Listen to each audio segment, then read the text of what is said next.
¿Y si Dios ya se cansó de mí? ¿Y si agoté mi cupo de gracia? El pecado que no tiene perdón no se encuentra en la vida de una persona herida que llora en la oscuridad porque no supo cómo hacerlo mejor. Todo pecado y blasfemia será perdonado a los hombres. El hecho de que te preocupe haberlo cometido es la evidencia clínica más contundente de que no lo has hecho. ¿Yo todavía tengo el deseo de ser transformado? La puerta permanece abierta, la gracia sigue disponible y el Dios que te diseñó está listo para recibir tu historia y reescribir tu final. Existe una pregunta que casi nadie se atreve a verbalizar en voz alta, pero que miles de personas cargan en su mente. ¿Y si Dios ya se cansó de mí? ¿Y si agoté mi cupo de gracia? Porque una cosa es cometer un error, experimentar el peso de la equivocación y corregir el rumbo. Pero algo completamente distinto y mucho más desgastante es caer en el mismo patrón una y otra vez hasta que la vergüenza te inhabilita para orar. Llega un punto en el que sientes que tus propias solicitudes de perdón suenan falsas, huecas e hipócritas, incluso para ti mismo. Es en ese estado de vulnerabilidad donde la mente tropieza con una de las advertencias más solemnes y malinterpretadas de las Escrituras, el concepto del pecado imperdonable. Este tema no fue diseñado para aterrorizar a quien está luchando con todas sus fuerzas por levantarse y reconstruir su vida. Su verdadero propósito es despertar a quien se está acostumbrando a vivir anestesiado emocionalmente, silenciando de forma voluntaria esa voz interna que nos invita a la cordura y a la restauración, hasta el punto de perder por completo la capacidad de escucharla. Para comprender la verdadera naturaleza de este límite, primero necesitamos analizar la estructura de nuestras decisiones. No todas las veces que le decimos no a la voluntad de Dios surgen en nuestro mundo interior. Hay respuestas negativas que nacen del miedo paralizante. Hay decisiones erróneas que surgen de la pura ignorancia o de la falta de herramientas emocionales. Y hay caídas que son el resultado directo de la debilidad humana, de esa batalla interna con impulsos o heridas del pasado que todavía no hemos aprendido a gestionar.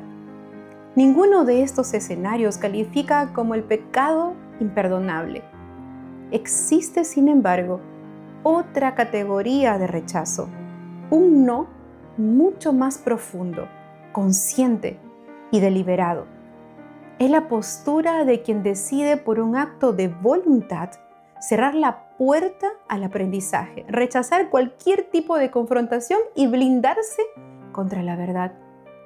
Es el estado de alguien que no solo comete un error, sino que edifica una narrativa relacionada para justificar su conducta, llegando al extremo de distorsionar la realidad, llamando bueno a lo malo y malo a lo bueno, solo para proteger su propio orgullo. Aquí es donde entramos en terreno peligroso. El pecado que no tiene perdón no se encuentra en la vida de una persona herida que llora en la oscuridad porque no supo cómo hacerlo mejor.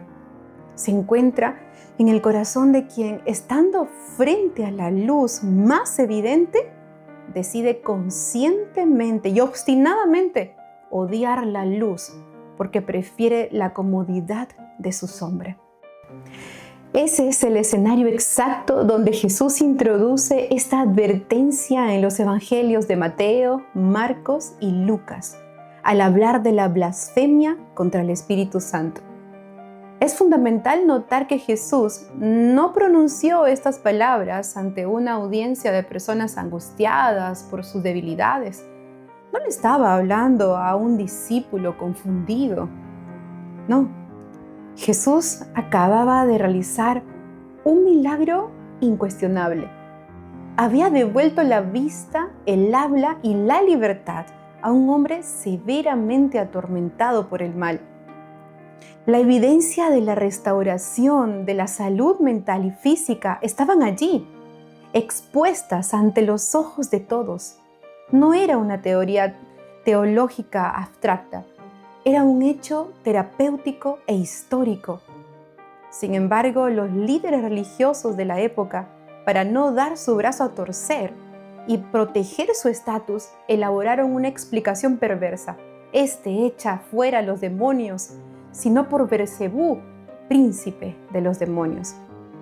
Ellos no sufrían de una duda intelectual honesta. No estaban haciendo una pregunta humilde de discernimiento. Estaban presenciando una obra de liberación, amor y salud, y decidieron etiquetarla como una obra satánica. Jesús sana y ellos deciden que es destrucción. Jesús rompe cadenas y ellos afirman que es la obra de las tinieblas. Al hacer esto, bloquean voluntariamente la única vía de escape que tenían hacia su propia cordura y salvación. Si analizamos cómo funciona nuestra configuración psicológica, entendemos que la mente humana tiene una capacidad asombrosa para habituarse a los estímulos. En la ciencia del comportamiento, sabemos que cuando nos exponemos repetidamente a una alarma y decidimos ignorarla, el cerebro eventualmente la filtrará y la dejará pasar para ahorrar energía. Lo mismo ocurre a nivel moral y espiritual. La conciencia no se cauteriza de la noche a la mañana, se insensibiliza por capas, de manera sistemática. Comienza con una pequeña justificación hoy, una verdad incómoda que decides ignorar mañana, una convicción que decides apagar con una distracción, un llamado a la conciencia, a la coherencia que pospones para el futuro. Al principio, la contradicción interna te genera ansiedad y malestar, pero si repites la conducta defensiva las veces suficientes, el sistema nervioso y el alma se habitúan. El dolor autocrítico desaparece, la alarma se apaga y el corazón va adormeciéndose por completo. Ese es el verdadero peligro del pecado imperdonable. No es que Dios revoque su amor de manera punitiva, es que el ser humano tiene la capacidad de atrofiarse a sí mismo mediante el autoengaño, volviéndose completamente inmune a la influencia que podría rescatarlo. La advertencia de Jesús es sumamente clara, pero nota cómo comienza. Todo pecado y blasfemia será perdonado a los hombres. La declaración abre con un océano de misericordia que jamás deberíamos pasar por alto. Dios no está agazapado en el cielo buscando un pretexto técnico para descalificarte. La historia bíblica y la experiencia clínica nos demuestran que el perdón divino tiene un alcance extraordinario. Dios perdonó la traición y la cobardía de Pedro. Perdonó el abuso de poder, el adulterio y el crimen de David cuando hubo un quiebre genuino. Transformó a Saulo de Tarso, un perseguidor violento, en un agente de paz. Dios tiene la disposición y el poder para poder restaurar cualquier biografía, por más torcida o vergonzosa que parezca. El problema jamás ha sido la falta de recursos en la gracia de Dios. El problema surge cuando el individuo inhabilita al único agente capaz de guiarlo hacia la restauración, el Espíritu Santo. De acuerdo con las Escrituras, la función del Espíritu no es condenar ni destruir la autoestima del individuo. Su trabajo es despertar la lucidez, mostrando la realidad de nuestra condición y proveyéndonos de fuerza para el retorno. Por lo tanto, si una persona insulta al médico, rechaza sistemáticamente el diagnóstico, tira las medicinas a la basura y asegura que la enfermedad es salud, el desenlace es trágico. Pero la causa no es la ausencia de una cura, es el rechazo del tratamiento. Así opera el pecado imperdonable. Es imperdonable porque le quita a la persona la capacidad de experimentar una metanoia, ese cambio profundo de rumbo y de mentalidad. En consulta suelo atender a personas angustiadas que me dicen: tengo miedo de haber cometido el pecado imperdonable. Mi respuesta, tanto desde el punto de vista del comportamiento como desde la fe, siempre es la misma. El hecho de que te preocupe haberlo cometido es la evidencia clínica más contundente de que no lo has hecho. En el ámbito de la salud emocional, diferenciamos la culpa neurótica, aquella que solo destruye y paraliza, de la culpa funcional o la culpa reparadora. La culpa funcional es como el dolor físico, una señal biológica indispensable que te avisa que pusiste la mano sobre el fuego y te estás quemando. Si te duele, significa que tus terminaciones nerviosas están vivas. Si todavía sientes incomodidad por tus fallas, si experimentas el deseo constante de volver, si la distancia con Dios te genera nostalgia, significa que tu alma sigue encendida. El Espíritu Santo sigue trabajando en tu conciencia. El verdadero peligro no es sentir el peso de la culpa y correr hacia el refugio. El verdadero peligro es la apatía moral absoluta, caminar por la vida destruyendo tus vínculos y tu espiritualidad sin que te importe en lo más mínimo. Por eso la pregunta que debes hacerte hoy en la intimidad de tu reflexión no es: ¿Dios todavía tendrá la capacidad de perdonarme? La pregunta verdaderamente honesta y transformadora es: ¿yo todavía tengo el deseo de ser transformado? Porque la misericordia de Dios no se administra con cuentagotas, ni se ofrece con cansancio. Dios no mira al ser humano que regresa y le dice: ya viniste demasiadas veces esta semana. La cruz no fue diseñada para personas perfectas que solo cometen errores superficiales.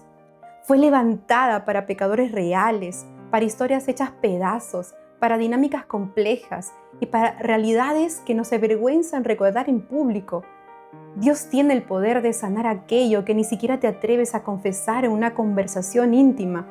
Él puede restaurar lo que has escondido detrás de tus máscaras profesionales o sociales durante años.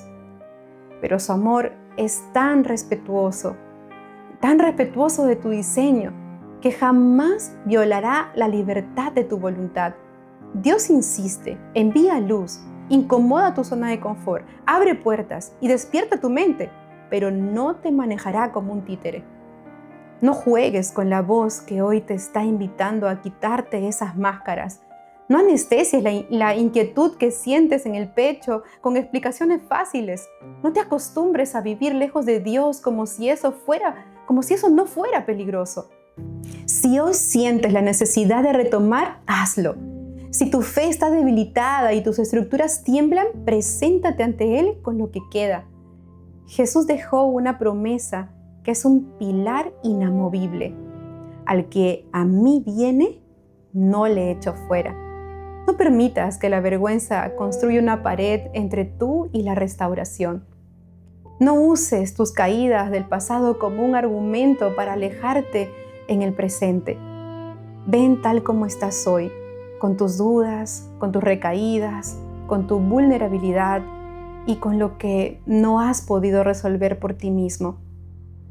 La puerta permanece abierta, la gracia sigue disponible y el Dios que te diseñó está listo para recibir tu historia y reescribir tu final.